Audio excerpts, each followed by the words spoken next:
Pourquoi on n'a toujours pas trouvé de traitement contre le cancer? Est-ce qu'il y a une formule miracle qu'on pourra peut-être trouver un jour qui arrêtera la cellule cancéreuse? Alors, en fait, quand on a une maladie comme un cancer, déjà, il n'y a pas un cancer.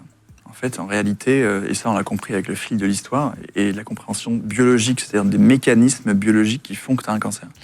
En fait, il y a une multitude, probablement des centaines ou des milliers de cancers. Chaque cancer est différent parce qu'il est issu de plein de mutations génétiques qui se sont accumulées chez le patient. On estime que c'est entre 50 et 100 mutations pour faire un cancer. Donc en fait, évidemment qu'il n'y a pas un médicament ou une molécule ou une substance qui va permettre de régler le problème lié à cette mutation alors qu'il y en a des centaines. Ça n'a pas de sens de dire ça. Effectivement, on lit beaucoup de choses sur les réseaux il y a tel médicament qui existe ou alors telle substance qui a été testée par tel médecin dans les années 50 et qui a été étouffée par l'industrie et tout. Non. Enfin, je pense qu'on peut le dire. Hein.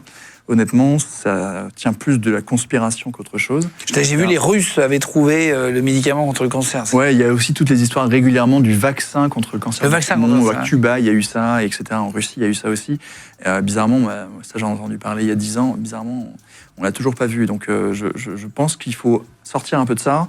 Et pour comprendre ça, il faut bien comprendre que faire des traitements contre le cancer, c'est extrêmement complexe.